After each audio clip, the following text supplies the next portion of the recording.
Bonjour, madame, monsieur. Bienvenue sur cette séance d'information pour vous présenter les établissements de formation professionnelle représentés par Elisabeth aujourd'hui, donc les grands propulseurs de l'Est du Québec. On va démarrer dans... Voilà, j'allais dire, on va attendre un tout petit peu. On a une autre personne qui vient de se joindre à nous, donc ravie de vous accueillir à cette séance d'information. Je te propose de démarrer du coup, Elisabeth. Ça Oui, te va? bonjour, bien sûr. Alors, je m'appelle Elisabeth Côté, je suis responsable des communications et des relations internationales pour les Grands Propulseurs Québec, qui est un regroupement d'une vingtaine de centres de formation professionnelle dans l'Est du Québec. Donc, c'est vraiment un très beau regroupement. Donc, je vais vous présenter les différents éléments de ma présentation. Juste une petite seconde, le temps que je fasse un ajustement. Alors attends Elisabeth, parce que je vais commencer moi par faire ma petite présentation. Oui, Et puis oui. ensuite, juste si tu étais Ben, prête. T'étais bien prête. sûr. Oui, j'étais prête. Donc, euh, donc, voilà, je veux juste me présenter effectivement de mon côté aussi. Donc je suis Sylvie Bizou. Je m'occupe du mandat des étudiants internationaux pour Québec International. Et aujourd'hui, on est deux organismes. Bonjour à la personne qui vient de se joindre à nous également. Deux agences de développement économique qui co-organisons une mission de recrutement en France. Et donc, on a à peu près les mêmes mandats, que ce soit Drummond économique ou Québec international, celui d'accompagner des entreprises ou des établissements d'enseignement dans leur recrutement à l'international et là prioritairement en France, et puis d'accompagner les étudiants ou les nouveaux arrivants une fois que vous êtes arrivés au Québec pour vous aider dans votre intégration socio-professionnelle. Que ce soit Drummond Économique qui est responsable du site et de la plateforme de recrutement Choisir le cœur du Québec. Nous, chez Québec International, on est responsable du site québecentête.com sur lequel vous avez plein d'informations qui vous sont données pour préparer votre projet, pour avoir des informations sur les établissements et les entreprises qui seront présents en France fin novembre. Donc, n'hésitez pas à aller regarder toutes ces informations et à préparer au mieux votre projet justement avant d'arriver. Donc voilà, c'est ça, c'était ça ma petite introduction, Elisabeth. Maintenant, je te laisse partager de ton côté, puis je reviendrai vers la fin de la présentation d'Elisabeth. Si vous avez des questions, n'hésitez pas, le Q&A est disponible. Donc n'hésitez pas à les poser. Au fur et à mesure, je pourrai les poser à Elisabeth également de mon côté. Merci beaucoup, Sylvie. Alors, c'est parti pour un tour dans l'Est du Québec. Voilà, regardez ce magnifique paysage. Ça a été photographié en Gaspésie dans les monts Chic-Choc. Donc, la Gaspésie, ça fait partie de la très grande région de l'Est du Québec que je représente avec les grands propulseurs Québec. Donc, ce que je vous propose au cours de la prochaine heure, c'est de vous faire vivre une expérience au Québec en vous parlant de ma région, de ce qu'on y retrouve pour que vous puissiez vous projeter là-bas. Je vous parle également et forcément de la formation professionnelle et de la vingtaine de programmes d'études qu'on vous propose et finalement les démarches pour étudier au Québec. Donc, regardez-moi ce magnifique paysage. Vous savez, le fleuve dans l'est du Québec est tellement large qu'on y trouve des baleines. Donc, c'est immense. C'est vraiment des paysages en bord de mer et là, c'est des petites collines. Des fois, c'est des plus grandes montagnes. Puis, vous retrouvez également beaucoup de forêts. Je vais, dans un premier temps, vous montrer, vous faire voir une vidéo des centres de formation professionnelle que je représente pour que vous puissiez voir où vous pourriez étudier.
Et voilà, c'est chez nous en partie. Donc, pour avoir une meilleure idée de la géographie, où ça se trouve exactement, donc je vous présente d'abord des cartes. Alors, la carte évidemment du Canada avec le Québec bien mis en évidence. La région du Bas-Saint-Laurent, la région 9, la région de la Gaspésie, c'est les régions administratives qui font partie de l'Est du Québec. Donc, la 9 et la 11, le Bas-Saint-Laurent, la Gaspésie, les îles de la Madeleine également, qui est une petite archipel d'îles pas très loin de la Gaspésie. Vous savez, c'est une région qui fait à peu près la taille de la Suisse et on y retrouve la population de Strasbourg ou de Montpellier. Donc, il y a vraiment beaucoup d'espace. Il y a de l'espace pour vivre, il y a de l'espace pour, excusez-moi, il y a de l'espace pour faire du sport, il y a de l'espace pour faire des activités de loisirs. C'est vraiment très joli. Puis, je vais continuer avec les vidéos pour que vous puissiez voir de quoi ça a l'air en automne et en hiver. Parce que je pense que c'est important de pouvoir se projeter dans sa prochaine destination. D'abord, le Bas-Saint-Laurent en été.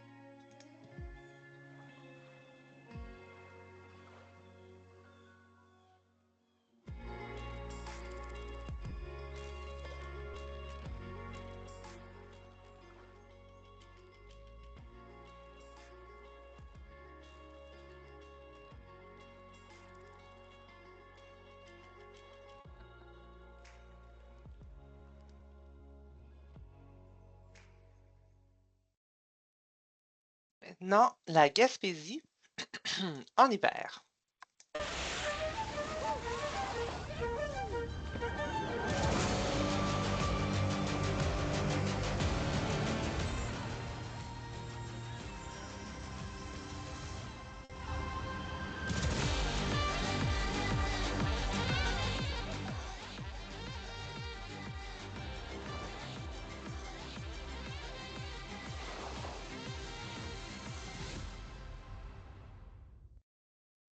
Donc, pour les amateurs de sport et de loisirs extérieurs, vous allez être servis dans nos régions et je vous dirais que les activités que vous pratiquez en Gaspésie, vous pouvez également les pratiquer dans le Bas-Saint-Laurent. C'est interchangeable. C'est sûr qu'il y a des petites variantes, là, mais c'est évidemment des régions qui se ressemblent beaucoup.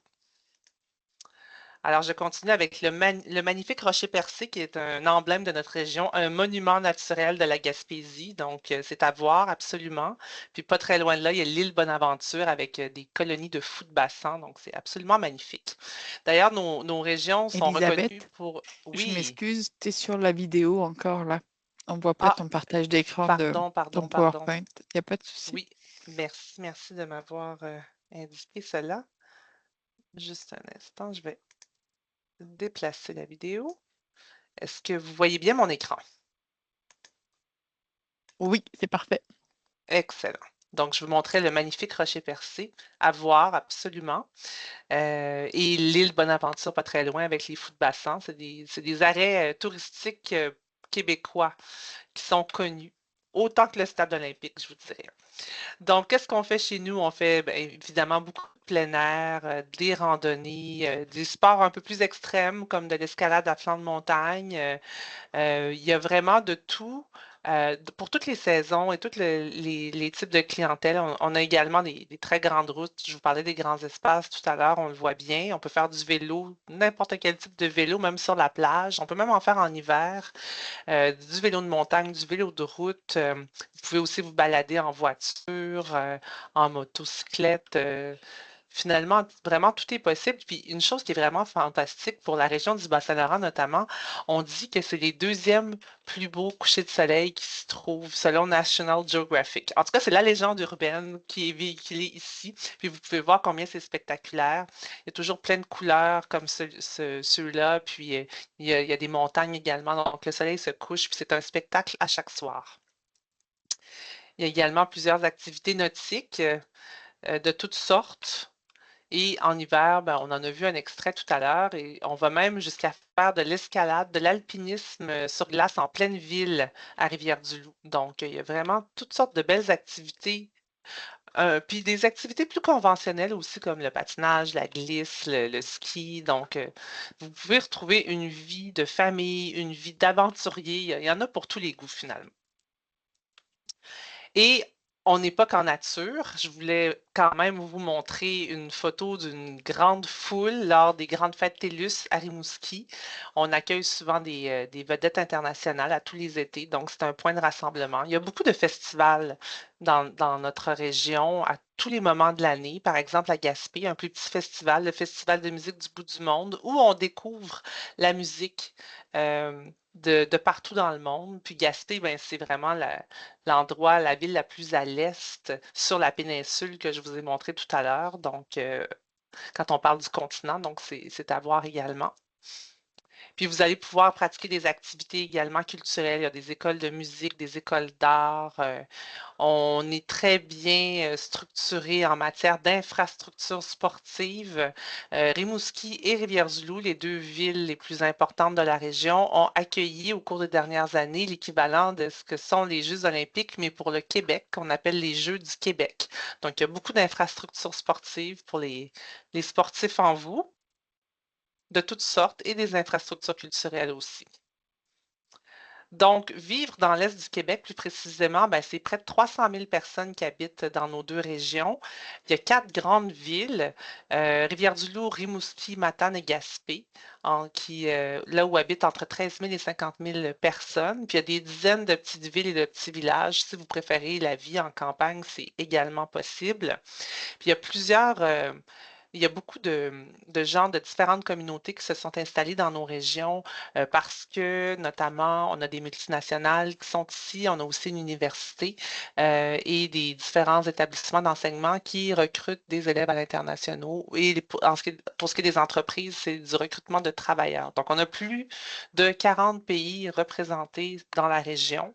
Donc, chaque municipalité, chaque secteur a un service dédié à l'accueil et à l'immigration, à l'accueil des immigrants sur le territoire.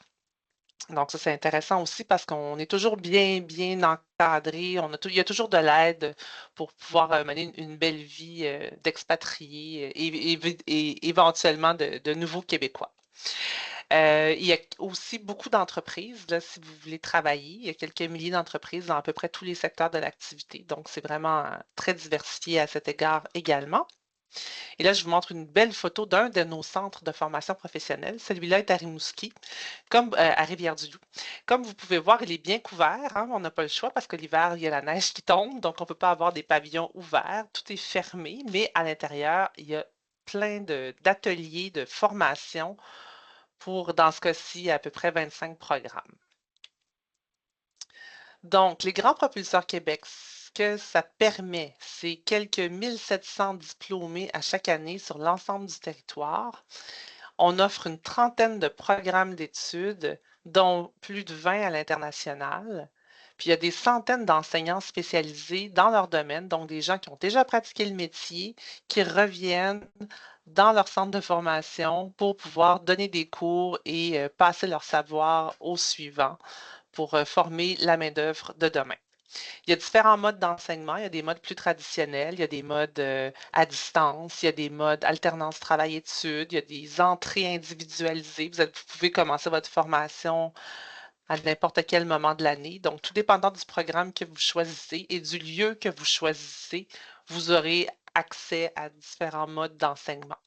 Et pour faire en sorte que notre main-d'œuvre, que nos futurs travailleurs soient vraiment prêts à travailler, ben, on a des très grands ateliers, parfois même des aires de chantier, puis de l'équipement vraiment technologique pour que nos élèves, nos diplômés arrivent fin prêts à intégrer le marché du travail. Parce que la formation professionnelle, c'est ça. C'est le but de la formation professionnelle, c'est de former la main-d'œuvre de demain. Donc, nos élèves arrivent et ne connaissent pas le métier pour lequel ils se sont inscrits, pour le programme d'études où ils se sont inscrits. Ils ne sont pas cuisiniers, ils n'ont pas de formation de base, par exemple, en électricité ou autre chose. Ils apprennent le métier, puis au bout d'une année ou 2 ans, tout dépendant de la durée du programme, tout au plus 2 ans, ben, ils sont prêts à pratiquer leur métier. C'est des formations, donc, vous l'avez bien compris, qui sont concrètes, qui sont pratiques. On parle de 70% de pratique pour 30% de théorie. Donc, ça veut dire qu'on passe beaucoup, beaucoup de temps en atelier. Ça veut aussi dire que, contrairement à ce que vous pouvez retrouver, par exemple, dans les lycées, il n'y a pas de formation générale, pas d'enseignement général, donc pas de mathématiques, pas de cours de français non plus, ou des cours d'éducation physique. Ça n'a pas lieu. Mais par contre, c'est sûr qu'on doit apprendre des mathématiques. On ne peut pas apprendre à construire un mur en charpenterie-menuiserie sans faire des mathématiques. Donc, c'est les enseignants de spécialité qui vont apprendre les mathématiques, mais axés uniquement sur la compétence, sur le cours. Donc, c'est des mathématiques qui sont appliquées. Même chose pour le français qu'on apprend dans des cours de secrétariat, par exemple. Donc, ça rend l'enseignement très, très concret, puis ça plaît beaucoup aux élèves. Puis tout à l'heure, je vais vous montrer un aperçu des salaires. Vous verrez qu'il y a des salaires qui sont vraiment intéressants. C'est des métiers qui sont en demande. On a besoin de beaucoup de travailleurs sur le marché du travail en ce moment au Québec. Puis il y a souvent des bons avantages sociaux. Donc, je vais aller dans le vif du sujet, c'est-à-dire la formation. Mais avant même d'aller en formation, je veux vous montrer les ateliers parce que j'en parle depuis tout à l'heure. Puis je vais vous donner un aperçu de ce à quoi ça ressemble. Donc, ça, c'est une visite virtuelle d'un des centres de formation professionnelle, quand même très grand. Donc là, c'était la rentrée scolaire. Donc, vous avez bon, la cantine scolaire, tout s'y trouve. Là, il y a beaucoup de gens, donc forcément, parce que c'est la rentrée, normalement, tout le monde n'est pas aggloméré comme ça au même endroit. Donc, qu'est-ce qu'on retrouve? On va aller voir les cuisines. Tiens, pourquoi pas la formation en cuisine? Que vous puissiez voir la taille des espaces de travail. Donc, vous voyez, c'est comme des cuisines de restaurant. C'est immense. Il y a plusieurs plans de travail pour différents types d'apprentissage. Que vous soyez un petit peu plus loin, on voit, il y a pâtisserie, boulangerie, il y a les sauces, il y a toutes sortes de types de cuisson. Je vous montre mécanique de véhicules lourds routiers. Donc, pour ceux qui voudraient devenir mécanicien, mécanicienne poids lourd, donc vous pouvez voir tous ces camions qui appartiennent tous au centre de formation professionnelle. Leur seule utilité, c'est de se faire monter et démonter pour que nos élèves apprennent à les utiliser. On a même une salle où on retrouve des moteurs et des transmissions uniquement. C'est tout ce qu'on retrouve dans la salle. Donc, nos élèves peuvent faire fonctionner ces appareils-là. Puis, comme vous pouvez voir, c'est très haut, hein. Il y a un pont roulant ici, 5 tonnes pour transporter les pièces. Donc, c'est gigantesque. Je vais regarder santé avec vous. Donc, ici, on a vraiment reproduit un petit hôpital avec tout le nécessaire. Il y a des mannequins, il y a des appareils qui sont vraiment spécifiques. Par exemple, au Québec, on utilise un lève-personne pour transporter les gens d'un lit à l'autre ou du lit à la toilette. Alors ça, on a ce type d'équipement-là dans nos ateliers. Je vous en montre un petit dernier. Je vous montre charpenterie-menuiserie. Donc ici, on a une aire de chantier. Donc, vous pouvez voir, c'est gigantesque. Il faut dire qu'au Québec, je vais vous l'expliquer tout à l'heure, c'est les charpentiers menuisiers qui sont les gestionnaires de chantier. C'est eux qui vont construire les maisons, puis les structures du plancher jusqu'à la toiture. Donc, si nos élèves en charpenterie-menuiserie étaient appelés à construire des poutres colonnes dalles pour un stationnement intérieur. Donc, vous voyez la hauteur ici, c'est immense. On a aussi d'autres types d'ateliers, par exemple, toujours en charpenterie, où est-ce qu'on a plein de petites maisons, puis là, on apprend à faire l'isolation intérieure, le revêtement, puis chaque élève travaille en équipe de 2 dans ces petites maisons-là pour pouvoir apprendre les différentes compétences. Donc, il y en a pour tout le monde, finalement. Donc, je vais retourner à ma présentation. Donc, la formation professionnelle au Québec, de façon plus générale, c'est plus de 120 programmes d'études dans 21 secteurs de l'activité. Comme je vous disais, c'est des formations qui durent de 1 année à 2 ans. Et puis, à la fin de vos études, vous obtenez un diplôme d'études professionnelles qui est émis par l'État, un DEP. C'est quoi l'équivalent d'un DEP, écoutez, c'est pas précis comme ça. Je peux pas vous dire c'est exactement un bac pro ou c'est exactement un CAP ou c'est exactement un BTS. Vous allez retrouver des compétences ou des cours qui peuvent équivaloir à ces trois niveaux-là. Des fois, ça se rend jusqu'au BTS, pas toujours, mais souvent, ça peut y aller parce que on est tellement axé sur la pratique et on n'a pas d'enseignement général que vous avez des formations qui peuvent avoir des compétences qui touchent vos trois diplômes principaux, le CAP, le Bac Pro et le BTS. Pour pouvoir suivre une formation professionnelle, vous avez tout simplement besoin d'avoir, pour la plupart des programmes, sauf santé, vous avez besoin d'avoir une seconde complétée. Mais on recommande toujours de compléter vos études complètement parce que c'est toujours mieux. On ne sait pas ce qui nous attend. C'est bien si vous avez votre bac. Mais si jamais vous ne l'avez pas ou pour une raison ou pour une autre, vous pourriez intégrer la plupart des programmes avec une seconde complétée. À quoi ça sert si vous retournez en France? Vous allez me dire, ben, c'est une expérience à l'international. C'est des compétences qui sont quand même reconnues. Si vous êtes soudeur ici ou en France, ben, vous, vous allez pouvoir montrer votre diplôme et montrer votre savoir-faire. Donc, c'est avantageux pour votre CV. Et ce qui est intéressant pour les personnes qui sont de nationalité française, c'est que c'est gratuit. Il y a une entente entre la France et le Québec qui permet une exemption de droits de scolarité pour les personnes de nationalité française. Donc, vous n'avez pas à payer des études qui coûtent normalement entre 9 000 et 30 000 euros pour les personnes qui sont de toute autre nationalité. Donc, ça, c'est vraiment très avantageux. C'est comme si c'était une très grande bourse.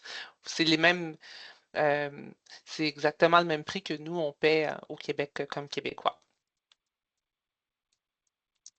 Alors, je vous parle maintenant des formations. Alors, briquetage maçonnerie, on l'offre aussi. C'est une formation toutefois qui s'adresse vraiment à la taille de la pierre, la découpe, la pose des matériaux, les joints de maçonnerie. C'est vraiment, on parle vraiment de la brique qu'on retrouve à l'extérieur des immeubles ou les petits murets. On n'est pas dans la structure du bâtiment parce que, comme je vous disais tout à l'heure, la structure, c'est assurée par les charpentiers menuisiers qui vont construire les maisons au complet et qui vont aussi faire des travaux dans le domaine industriel et commercial. Je vais vous montrer tout à l'heure les salaires en construction, comme vous le verrez, autant briqueteur maçon, charpentier, c'est vraiment des salaires qui sont très avantageux, puis il y a beaucoup de beaux avantages sociaux aussi. Elisabeth, je t'interromps juste Oui, 2 secondes parce que j'ai une question. Parce que tu as parlé oui, des frais de scolarité, puis j'ai oui. une personne qui vient de Belgique qui me demande est-ce que pour les Belges, c'est la même chose en formation professionnelle? Pour les Belges doivent payer comme entre 9 000 et 30 000 euros. C'est pas comme les Français. Malheureusement, il n'y a pas cette entente-là entre la Belgique et le Québec. Je suis vraiment C'est 30 désolée. 000 euros ou c'est 30 Ben, 000 ça dollars dépend. canadiens? Ouais, c'est ça. C'est... Ça dépend des formations. Ça dépend, par exemple, de formation en cuisine. Ben, je vais vous les donner en dollars parce que j'ai pas la conversion dans ma tête, là, mais en dollars canadiens, une formation en cuisine, c'est environ 22 000 dollars. Une formation en électricité, 30 000 dollars. Une formation en santé, on est plus aux alentours de 50 000 dollars. Tout dépendant de la formation, les prix varient. Mais c'est ça, c'est entre 9 000 et 30 000 euros. 32 000 à peu près. Cette personne-là pourra me dire peut-être quelle formation l'intéresse, puis je pourrais lui donner un aperçu du prix. Parfait. Merci, Elisabeth. Excuse-moi de Avec t'avoir plaisir. interrompu. Aucun souci, t'hésites pas, tu me déranges quand tu veux. Ça ne me dérange pas du tout. Donc, ébénisterie. Vous avez en France, notamment, peut-être en Belgique aussi, des formations de menuisier bois. Ben, nous, on a les ébénistes de façon plus directe qui vont faire de la menuiserie, mais aussi de l'ébénisterie. Donc, c'est une formation qui ratisse un petit peu plus large. Donc, on va être dans la fabrication de produits de bois, de meubles et de mobilier pour les résidences et pour les commerces, mais on va aussi faire des produits architecturaux, les boiseries, les portes, les fenêtres, les balcons. Donc, c'est une formation qui dure, si je ne m'abuse, 2 ans et qui traite de l'ensemble du métier d'ébéniste. Plomberie et chauffage. Alors, ça le dit, c'est pour l'installation et l'entretien des systèmes sanitaires et de chauffage. Ça fait partie des métiers de la construction. Donc, ça fait partie des métiers qui sont très en demande en ce moment et qui peuvent donner des très bons salaires et des bons avantages sociaux également. Dessin de bâtiment. Alors là, ça, le but, c'est de faire des dessins, des plans, des relevés techniques, évaluer les quantités de matériaux, faire des plans d'architecture, de structure mécanique. C'est vraiment un métier qui peut être une belle continuité, par exemple, si vous avez déjà votre formation comme menuisier bois ou peut-être en électricité, ça peut vraiment être une formation qui suit bien votre formation de base, ou vous pouvez tout simplement décider de vous réinventer. Vous êtes cuisinier et vous voulez devenir dessinateur en bâtiment, c'est possible également. Électricité, alors c'est pour l'électricité autant du bâtiment que l'électricité industrielle. Donc, vous pourriez travailler sur les chantiers ou vous pourriez travailler dans les industries, dans les usines, dans les grandes entreprises avec des chaînes de production. Puis, même si vous êtes déjà électricien en France, je vous dirais que les systèmes sont assez différents d'un pays à l'autre, qui fait qu'il faut suivre sa formation ou en tout cas avoir une bonne mise à niveau. Donc, si vous avez ce type de particularité-là, je pourrais peut-être regarder des informations avec vous pour vous donner des renseignements complémentaires. Mais suivre cette formation-là, c'est pertinent, hein, parce que même si c'est de l'électricité en France et au Québec, c'est pas raccordé de la même manière nécessairement. Installation et réparation d'équipements de télécommunication. C'est comme si on mettait à la loupe en gros plan une des compétences, un des cours en électricité. C'est tout ce qui touche en réalité l'installation, le raccordement et la réparation des systèmes de câbleau-distribution, de télécommunication et de téléphonie. Donc, c'est un beau métier, c'est une formation qui dure 2 ans. Il ne faut pas avoir peur des hauteurs, parce que regardez la hauteur des tours ici. Vous allez être appelé à grimper haut, mais c'est un métier qui est très stimulant. Vous allez aller autant en électricité qu'en électronique. Donc, c'est un métier qui est très bien. Industrie. Alors, pour travailler dans les usines, dans les grandes entreprises, vous avez le métier de soudage-assemblage, ou du moins la formation en soudage-assemblage, où vous allez apprendre les différents procédés de soudage, les positions qui sont très différentes également, la lecture de plans, l'assemblage, donc ça ratisse très large. Puis vous êtes appelé à faire des montages, comme ici, vous voyez, notre soudeur est en train de faire le montage d'un brasero.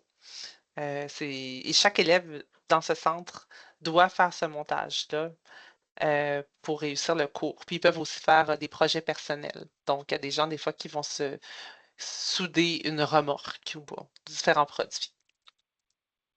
Électromécanique de système automatisé, c'est le docteur de l'usine, c'est la personne qui va réparer, installer ou maintenir les systèmes électriques, mécaniques, pneumatique, hydraulique et automatisé. C'est un métier qui est très en demande également au Québec. Nous, là, dans la ville où je suis, nos électromécaniciens sont embauchés pratiquement en début de parcours d'études, puis souvent ils vont poursuivre dans la même usine après leurs études, ils vont maintenir leur emploi. Donc, c'est vraiment un métier qui est en demande. C'est plus axé sur l'automatisation, quoique vous allez aussi faire la maintenance des autres systèmes. Je dis que c'est plus axé si on compare à mécanique industrielle de construction et d'entretien qui ressemble vraiment beaucoup. Mais dans ce cas-ci, on va axer davantage sur le montage et le démontage des systèmes. Puis il y a un centre de formation qui offre les deux formations en double DEP. Donc, si vous n'arrivez pas à vous décider, vous pourriez suivre les deux formations en parallèle, puis devenir un super mécanicien électromécanicien. Mais si vous souhaitez uniquement suivre la formation d'électromécanicien, il y a des centres qui l'offrent de façon isolée aussi. Donc, vous avez l'embarras du choix.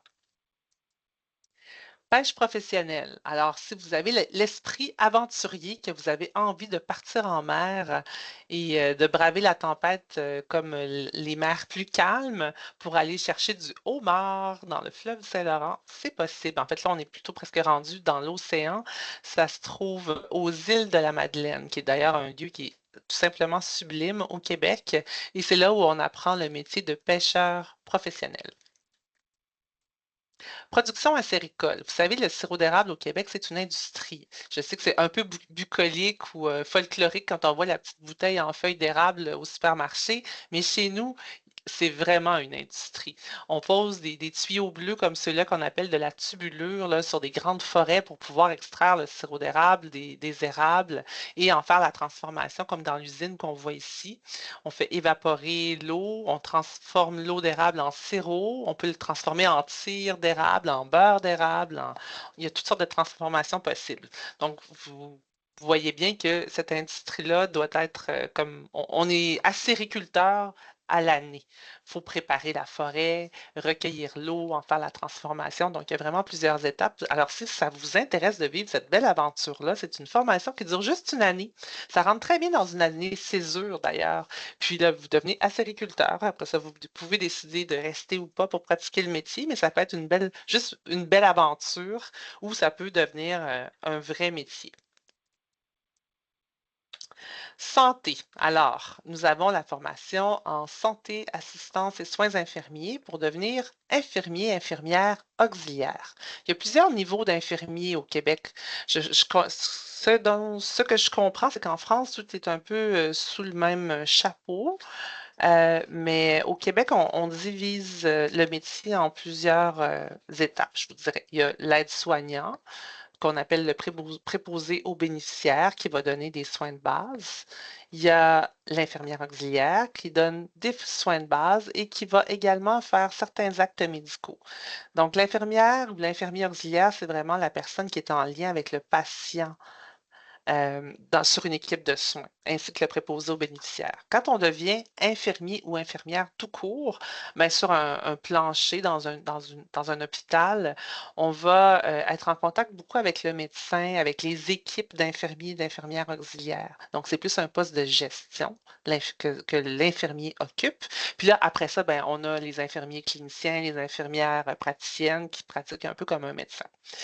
Donc, nous, ce qu'on offre en formation professionnelle, c'est santé, assistance et soins infirmiers pour devenir infirmier, infirmière auxiliaire. Donc, si vous vous rappelez ce que j'ai dit, c'est l'infirmier qui est en contact avec le patient, qui va donner des soins de base et qui va aussi faire certains actes médicaux. Par exemple, la pose du cathéter. C'est l'infirmier, l'infirmière auxiliaire qui va installer le cathéter sur la personne, mais c'est l'infirmier tout court qui va mettre le médicament. Donc, ça vous donne une petite idée de la division des tâches, mais c'est vraiment un métier qui est très complet. À la fin, vous pouvez travailler autant avec les enfants qu'avec les personnes en fin de vie, qu'avec les différents systèmes du corps. Donc, ça touche à tout, n'importe quel étage de l'hôpital aussi. Donc, on fait des stages, il y a beaucoup d'alternance travailler dessus. C'est très stimulant. Pour cette formation, ça prend un bac pro. Non pas juste, ou un bac, en fait. La seconde complétée n'est pas suffisante. Ça prend le bac. Assistance dentaire. Alors, ça le dit dans le titre, on assiste le dentiste, donc du service à la clientèle, la préparation du matériel et l'assistance du dentiste, les conseils post-opératoires et la fabrication de pièces de laboratoire. Et je vous dirais que le centre de formation professionnelle qui offre cette formation a vraiment des très beaux locaux, ultra modernes, ça vient tout juste d'être rénové, c'est vraiment super stimulant de s'inscrire à cette formation-là pour pouvoir travailler finalement déjà comme si c'était dans les vrais bureaux de dentistes qui sont toujours super neufs ici. On a vraiment des très beaux bureaux. Mécanique. Alors là, on a vraiment une belle choix, une belle offre pour vous. Vous pouvez étudier en mécanique automobile, en mécanique poids lourd, en mécanique de véhicules de loisirs et d'équipements légers, et même en carrosserie. Donc, vous avez vraiment le choix. Si vous aimez la mécanique, on a toutes sortes de belles options pour vous. Administration. Alors là, vous pouvez devenir secrétaire, comptable ou encore cumuler les deux formations, devenir adjoint, adjointe administratif. Comptable, on parle bien sûr de commis comptable et non pas de comptable agréé. Ça, c'est réservé à l'université. Donc, commis comptable. Et c'est des formations qui sont offertes en mode individualisé. Donc, vous pouvez débuter votre formation quand vous le souhaitez et avancer à votre rythme, ce qui est vraiment intéressant pour les gens qui sont un petit peu plus rapides. Mais ça prend des gens qui sont quand même assez autonomes pour pouvoir faire ce suivi-là. Mais vous avez toujours une enseignante ou une enseignante ou un enseignant qui vous accompagne tout au long de vos études. Soutien informatique. Alors là, c'est un poste qui est très polyvalent, où le diplômé va apporter du soutien informatique aux personnes qui font appel à lui. C'est du service à la clientèle, la réponse aux besoins des usagers. Il y a de la configuration et de la réparation d'équipements de réseau informatique aussi qui est inclus dans ce qu'on apprend. Puis, on propose aussi des solutions infonuagiques, de la réseautique aussi, vous voyez tous les réseaux. Donc, vous pouvez choisir vers quoi vous vous dirigez, puis ou vous pouvez être dans une plus petite organisation et faire tous les postes. Alimentation, tourisme et environnement. Alors, je vous l'ai présenté tout à l'heure, on a des formations en cuisine. Vous allez devenir un très bon technicien, une très bonne technicienne. Vous pourriez devenir chef aussi. Ce qui est intéressant, si vous étudiez en cuisine chez nous, c'est qu'en plus d'apprendre toutes les bases pour être cuisinier, vous allez aussi vous familiariser avec notre nourriture, la nourriture du Québec, nos aliments du terroir, parce que nos chefs, nos enseignants, qui sont aussi chefs cuisiniers ou chefs pâtissiers, ben, ont à cœur de pouvoir intégrer la nourriture de chez nous dans les plats qu'on fait préparer à nos élèves. Et finalement, aménagement de la forêt et protection des territoires fauniques. Eh bien, ça, c'est une formation qui est double. C'est deux formations en l'une. Vous devenez à la fin de vos études agent de la pêche et de la faune et ouvrier en exploitation forestière. Donc, qu'est-ce que vous allez faire concrètement? Bon, vous allez aménager la forêt, vous allez faire l'inventaire forestier, vous allez planter des arbres, les entretenir, faire du patrouillage de zones désignées. Vous allez pouvoir aider les gens qui sont égarés, être guide forestier. Donc, c'est très, très varié. Puis le centre de formation qui offre cette formation-là, c'est tout simplement magique si vous aimez la forêt. C'est vraiment en pleine forêt. Vous voyez là, les jeunes qui sont dans la rivière, c'est qu'il y a des saumons dans cette région-là. Il y a des rivières à saumons. Euh, vous avez vraiment, là, vous êtes au cœur de la nature. Faut c'est ça, il y a des lacs, il faut rouler peut-être, je vous dirais, de la ville la plus près, on est peut-être à 1 heure, 45 minutes de la grande ville la plus près, donc vous êtes dans un plus petit village, mais si vous aimez la nature, vous allez adorer ça. Je vous avais promis de vous montrer un aperçu des salaires. Donc, ce que vous retrouvez ici, c'est des salaires mensuels moyens. Ça peut être plus bas ou plus haut, mais ça vous donne quand même une bonne idée. Charpentier-menuisier, on est à 3 270 € par mois.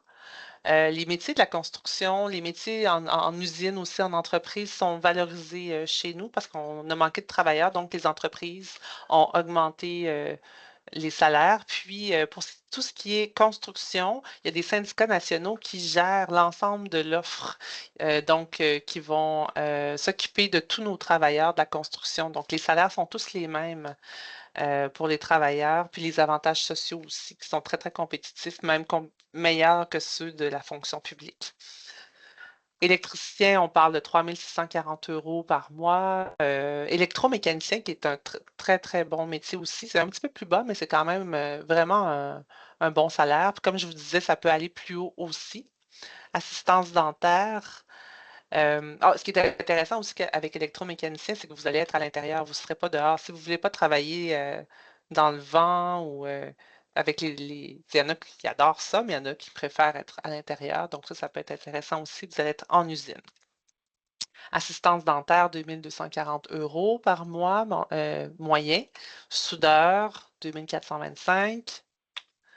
Infirmier auxiliaire, 2 600 quand même. Il y en a beaucoup de besoins dans le domaine de la santé. Donc ça peut être une belle option également. Cuisinier, c'est plus bas un peu. Je sais que chez vous, c'est vraiment bien payé. Chez nous, c'est différent. C'est pas, la gastronomie n'est pas nécessairement un joyau autant que ça l'est chez vous. Toutefois, notre formation, elle est super bonne. Alors, vous pourriez vous réinventer comme cuisinier chez nous en obtenant votre diplôme d'études professionnelles et retourner en France avec la formation nécessaire pour faire votre métier et avoir le bon salaire. Ou vous pourriez tout simplement décider d'ouvrir votre restaurant, de devenir chef, de devenir traiteur. Puis là, ben, c'est votre entreprise, donc c'est à vous de voir. Vous pourriez aller travailler ailleurs dans le monde, là où les salaires sont très, très, très élevés, puis vivre une expérience. Bref, cette formation-là vous amène où vous voulez, selon vos désirs. Secrétaire, 2250 €. Briqueteur maçon, ben là, on retourne dans le domaine de la construction, donc c'est pourquoi le salaire moyen mensuel augmente à 3580 €. Nous, on s'occupe bien de nos élèves internationaux. On veut qu'ils soient bien intégrés dans la société d'accueil. On veut qu'ils soient aussi bien préparés avant d'arriver. Donc, souvent, il va y avoir des webinaires pré-rencontres. Une fois que toutes les démarches d'immigration sont complétées, on rencontre nos élèves avant, puis en ligne, puis on leur parle de l'hébergement, les assurances, les moyens de transport de l'aéroport jusqu'ici. On s'assure que tout soit prêt, comme ça, lorsqu'ils arrivent, ils sont bien, ils sont reposés le plus possible parce qu'on sait que c'est très exigeant des grands voyages, des grands changements comme ceux-là dans la vie de quelqu'un. Vous voyez, dans ce cas-ci, c'est qu'il y a eu une visite de ville qui avait été organisée par le Centre de formation professionnelle, puis tous les élèves s'étaient promenés pour visiter la ville au début, à l'arrivée, en autobus jaune. Donc, ça faisait très nord-américain, puis ça a plu beaucoup. Donc, on fait des activités comme celle-là, puis on donne aussi de la formation en cours de route pour faire en sorte que nos élèves puissent, par exemple, obtenir un permis de travail post-diplôme à la fin de leurs études, si c'est possible, pour les programmes d'études pour lesquels c'est possible. Je voulais aussi vous montrer d'où venaient les élèves qui viennent étudier dans notre région. Donc, vous voyez qu'on a des gens qui viennent d'Haïti, aussi France, Belgique et nombreux pays africains. Donc, il y a une belle diaspora. Je vous donne juste des chiffres de 2 centres de formation professionnelle qui accueillent des élèves internationaux. À Rivière-du-Loup, pour l'année 2024-2025, il y avait 34 élèves en formation ou qui ont diplômé cette année-là. Et à Gaspé, on parle de 60 personnes qui étaient en formation ou qui ont également diplômé. Et puis, là, vous allez voir sur cette magnifique image toutes les équipes d'accueil qui se trouvent sur l'ensemble du territoire. Là, évidemment, vous me voyez, puis vous voyez mon collègue Antoine sur toutes les photos. C'est qu'on a fait une tournée régionale, puis on a rencontré tout le monde. C'est pour ça qu'on se répète partout, mais on n'est pas dans tous ces centres de formation professionnelle-là. On a chacun nos centres. Mais ce que vous voyez surtout, c'est regardez les beaux sourires. Ben ça, c'est les équipes d'accueil. Si vous allez en Haute-Gaspésie, si vous allez à Rimouski, si vous allez dans le secteur de Trois-Pistoles, Témiscouata, Rivière-du-Loup. Donc, vous voyez, il y a toujours des gens pour vous accueillir partout puis qui vont s'assurer que vous êtes bien, puis que vous puissiez réussir vos études. Ça, c'est les équipes qui sont uniquement associées à l'international, mais vient s'ajouter à ça, évidemment, les enseignants, puis toutes les équipes multidisciplinaires comme les orthopédagogues, les travailleurs sociaux. On met vraiment l'accent au Québec sur la persévérance scolaire pour se rendre jusqu'à la fin de nos études et obtenir une réussite dans les meilleures conditions possibles. Donc, il y a plein de professionnels de l'éducation qui viennent s'ajouter et de la santé aussi, qui viennent s'ajouter aux équipes d'enseignants pour faire en sorte que votre parcours scolaire soit une réussite. Alors, comment faire pour réussir des études en formation professionnelle au Québec? Comment faire d'abord pour obtenir le permis pour étudier chez nous? D'abord, on fait un choix de programme d'études. Par la suite, on s'assure que la situation financière est adéquate. Je vais vous en reparler tout de suite après. Ensuite, on fait une demande de lettre d'admission à un centre de formation professionnelle de notre choix pour le programme souhaite, dans lequel on souhaite étudier. Ça prend à peu près 2 semaines, 2, 3 semaines. Puis, avec la lettre d'admission, on va aller vers le gouvernement du Québec pour obtenir un certificat d'acceptation du Québec. Donc là, vous pouvez attendre jusqu'à à peu près 2 mois pour obtenir ce CAQ-là, qui est un document clé. Donc, le Québec vous accepte, le centre de formation vous accepte. Alors là, avec ces deux acceptations-là, vous allez vers le gouvernement du Canada, le gouvernement fédéral, pour l'obtention du permis d'études. Ce qui peut prendre entre 6 à 8 mois, tout dépendant du pays d'où vous venez, là, votre pays, votre nationalité. Des fois, c'est plus court que ça également. Donc, pour pouvoir réussir un parcours d'études, par exemple pour la rentrée scolaire de l'automne 2026, vous devez débuter vos démarches cet automne. pour que tout arrive à temps. Et une fois que vous allez avoir eu la confirmation du gouvernement fédéral que vous pouvez venir étudier au Québec, ben là, nous, on entre en contact avec vous et on s'assure de planifier votre arrivée, comme je vous expliquais tout à l'heure. Et par la suite, on vous parle d'hébergement, vous pouvez faire vos réservations. Vous arrivez, on vous accueille en grande pompe, comme vous avez vu sur les photos. Puis après, pendant les études, eh bien là, on est avec vous tout au long de la formation. Puis il y a même dans chacun des endroits où il y a les centres, il y a des services en immigration pour la ville, pour le village, pour le secteur. Donc, vous avez de l'aide au centre de formation professionnelle, mais vous avez également de l'aide et du soutien dans la communauté. Ce qui fait que vous avez un bon filet d'accueil, puis que vous pouvez avoir l'esprit en paix pour étudier. Et vous remettre du choc culturel, parce qu'on sait qu'il y a ça aussi. Donc, mais nous, on fait tout, on met tout en place pour que vous soyez bien. Sachez aussi que pendant vos études, vous pouvez travailler. Vous pouvez travailler jusqu'à 24 heures par semaine pendant la période d'études. Et s'il y a des vacances, par exemple à Noël ou l'été, où il y a des vacances de 2 mois, par exemple l'été, ben là, vous pouvez travailler temps plein. Donc, on peut renflouer les coffres un peu, parce que vous allez voir quand même qu'il y a un bon budget. Même si vous êtes exempt de droits de scolarité, il faut quand même prévoir une certaine somme pour étudier chez nous. À la fin de vos études, si c'est possible, si le programme d'études est admissible, vous pourriez obtenir un permis de travail post-diplôme, puis on va vous accompagner, on va vous donner de la formation pour que vous puissiez en faire la demande. Sinon, ben, il y a d'autres démarches euh, vers le travail, mais les organisations en immigration de la région pourront vous accompagner si vous allez dans cette direction-là. Mais nous, en tant que centre de formation, on peut vous accompagner pour le permis de travail post-diplôme. Alors, le budget à prévoir. Il y a quand même des frais.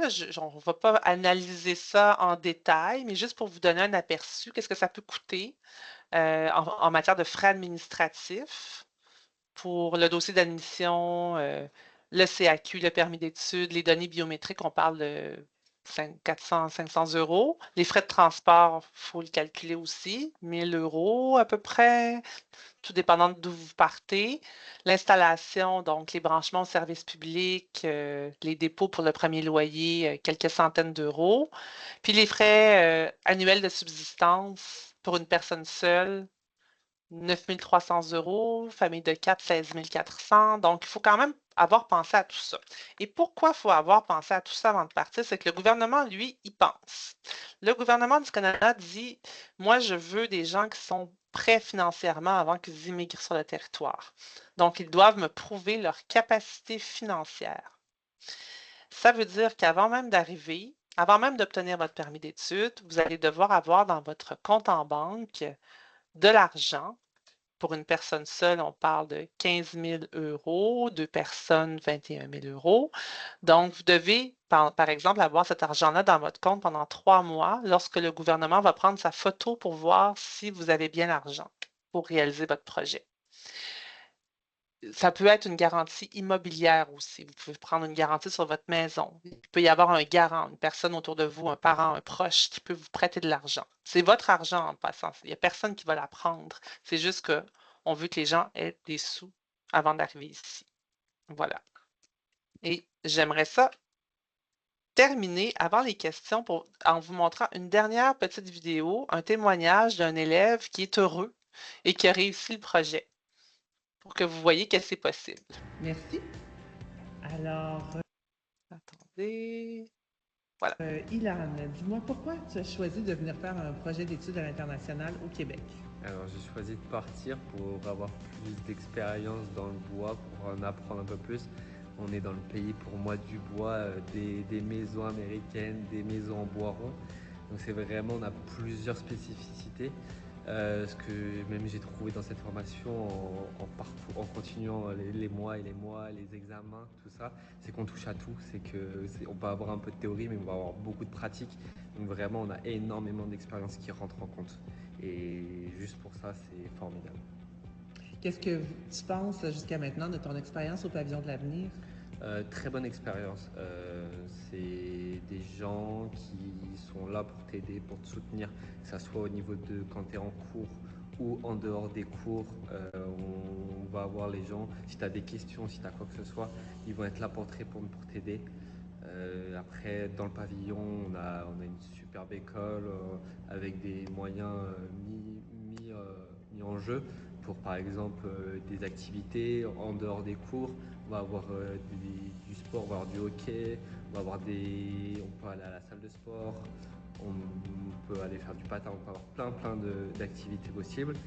On va niveau scolaire, c'est top, on touche à tout, on a toutes les machines qu'on peut avoir pour pouvoir travailler, donc j'ai rien à dire. Et qu'est-ce que tu penses de Rivière-du-Loup au Bas-Saint-Laurent de façon plus générale? Pour moi, Rivière-du-Loup est la ville, on va dire, on peut avoir de la nature comme on peut avoir de la ville. Si on n'aime pas trop être dans une grosse ville, c'est idéal. Si on aime avoir aussi un peu de ville, un peu de mouvement où ça bouge, on a des quartiers un peu sympas. Donc franchement, on peut tout avoir. On a les côtés nature, s'il y a des sportifs. Je suis très sportif, donc vous pouvez vous amuser énormément. On a la pointe où on a les plus beaux couchers de soleil de loin par rapport à d'autres pays. J'ai pu voir des aurores boréales aussi. Donc on a le parc des Chutes où on peut énormément s'amuser. Pour moi, Rivière-du-Loup est la ville idéale pour toute personne. Wow! Et est-ce qu'on s'habitue à la neige? Toi qui viens du sud. Exactement. Moi, je viens du sud de la France, donc il fait un peu chaud. Par rapport à la neige, il faut bien se préparer niveau vêtements, niveau, on va dire, mental aussi, parce que ça dure assez longtemps. Moi, ce que je conseille, c'est de faire du sport à côté pour essayer de se vider un peu la tête des fois.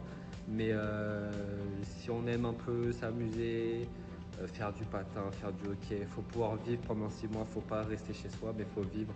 Et vous allez voir que vous allez vivre une excellente expérience. Est-ce que tu restes ou tu repars? Je reste, je ne repars pas. On est très très bien ici. Et j'ai même trouvé une copine ici. Donc moi, le but, c'est de rester très très longtemps ici. Merci.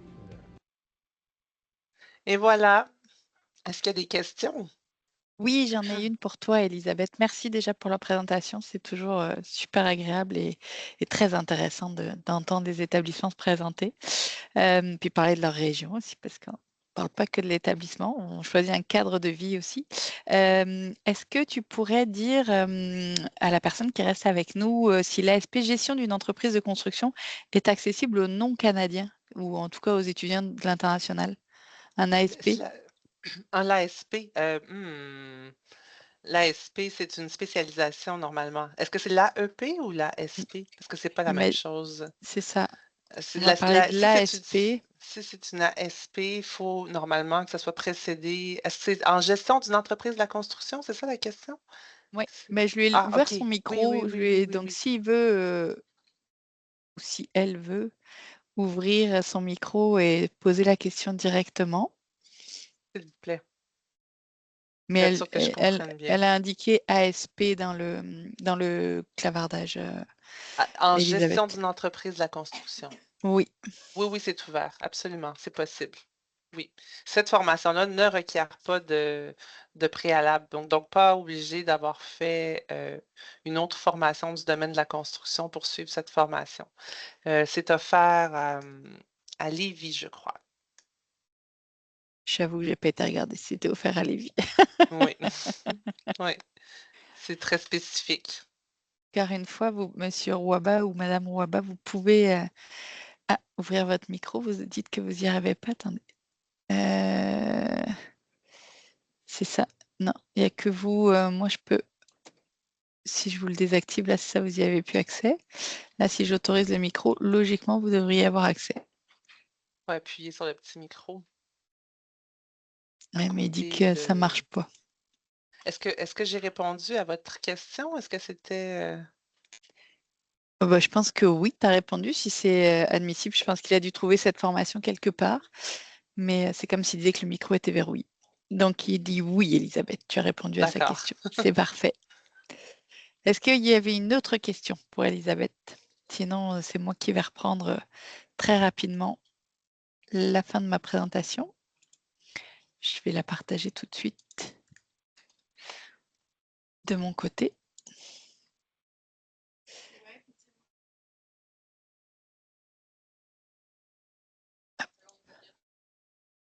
pour terminer la présentation rapidement. Donc, quelques petits conseils qui nous semblent importants, quelques petites dates aussi juste avant pour que vous puissiez avoir toutes les informations. Hop, je vais vous le mettre en diaporama, ça sera mieux.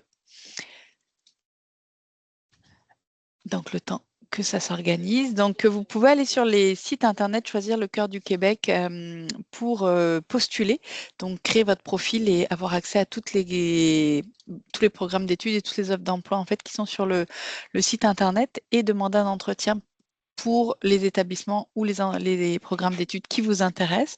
Vous avez la possibilité d'indiquer que vous avez un intérêt pour un deuxième programme d'études pour le même établissement. On va vous demander vraiment d'expliquer votre motivation, pourquoi vous voulez postuler pour ce programme d'études ou demander un entretien avec l'établissement. Si vous changez, vous avez le droit de changer d'orientation au niveau de vos études ou de votre formation précédente, mais l'objectif, c'est vraiment de pouvoir expliquer justement pourquoi, si vous avez fait des études en comptabilité, que vous voulez devenir menuisier, il n'y a pas d'enjeu ici au Québec, et puis quel que soit votre âge, mais il faut l'expliquer, il faut que le recruteur puisse comprendre vos motivations et valider que votre projet d'études tient la route. Donc, vous avez jusqu'au 30 octobre, jusqu'au 20 octobre, pardon, pour postuler et soumettre votre candidature. Jusqu'au 30 octobre, les établissements vont avoir le temps de regarder, d'analyser toutes les candidatures reçues. Et le 4 octobre, les candidats qui auront été retenus vont recevoir un courriel d'invitation. Pensez à les regarder dans vos courriels ou dans vos spams. Des fois, le courriel n'arrive pas dans votre boîte de réception directement. Donc, il faudra que vous validiez la date et l'heure d'entretien, qui seront soit le 22, soit le 23 novembre, par courriel avant le 11 novembre. Et puis, le 12 novembre, on a un webinaire de préparation aux entretiens. Et les entretiens se dérouleront donc les 22 et 23 novembre. Vous aurez le lieu et l'heure qui vous sera confirmé par la suite par courriel. Et enfin, après qu'on soit venu, Elisabeth et moi, à Paris, on aura l'occasion effectivement de vous faire un webinaire sur les démarches d'immigration qui sera fait par un de nos partenaires. Donc, vous voyez qu'on essaie quand même de vous accompagner. Puis, si vous avez des questions, n'hésitez pas à nous les envoyer au fur et à mesure. Petit conseil, donc il est important et il n'est pas obligatoire d'être en démarche d'immigration actuellement pour demander un entretien avec les établissements. Vous n'êtes pas obligé non plus d'être représenté par un agent d'immigration. Elisabeth ou Antoine du côté des grands propulseurs pourront répondre à vos questions et vous accompagner le mieux possible. Puis nous, quand on va venir à Paris, quand on va se déplacer, on va avoir un avocat avec nous et vous allez pouvoir poser toutes vos questions aussi aux personnes qui seront présentes. Et puis la participation à nos initiatives est complètement gratuite. Donc si vous voyez un site Québec en tête, Québec international, choisir le cœur du Québec, Drummond économique qui vous demande de l'argent, fuyez, c'est que c'est pas un bon site internet et que c'est pas nous, parce que nous, tout sera gratuit. Donc voilà, je vous laisse les liens. De toute façon, on va vous envoyer. Elisabeth, si tu veux m'envoyer ta présentation, on va pouvoir l'envoyer même aux inscrits, parce que des fois, il y en a qui s'inscrivent, mais qui ont un empêchement de dernière minute. Donc, ça va nous permettre de leur envoyer et la tienne et la nôtre de présentation. Donc, vous aurez effectivement les liens qui seront indiqués dessus pour pouvoir aller cliquer et re-regarder tous les programmes. Donc, pensez à bien aller regarder et choisir le programme qui vous correspond et qui vous intéresse et à aller magasiner, comme on dit ici au Québec, le bon programme d'études qui correspond à votre profil dans le bon lieu aussi. C'est important, tout ce que vous avez expliqué, Elisabeth, sur le lieu, le cadre de vie, c'est ce qui fait aussi qu'on s'intègre le plus facilement possible dans un nouveau pays. Donc voilà, Elisabeth, je voulais te remercier encore une fois pour ta présentation. Merci à la dernière personne qui reste avec nous, mais il y en a qui étaient là, qui ont posé des questions aussi, puis qui ont dû partir au fur et à mesure. Mais en tout cas, on va leur envoyer la présentation. Donc, un grand merci à toi, Elisabeth. Et puis, ben, on espère vous voir à Paris, monsieur ou madame Rouaba. Je m'excuse, hein. Des fois, on n'est pas très sûr, donc je préfère dire monsieur ou madame. Puis, Elisabeth, je te laisse dire le mot de la fin, mais Ah, encore monsieur, un c'est grand monsieur. merci à toi. Monsieur, merci. Merci beaucoup, merci à vous deux. Merci à tous. Passez une belle fin de journée. Au revoir. Au revoir.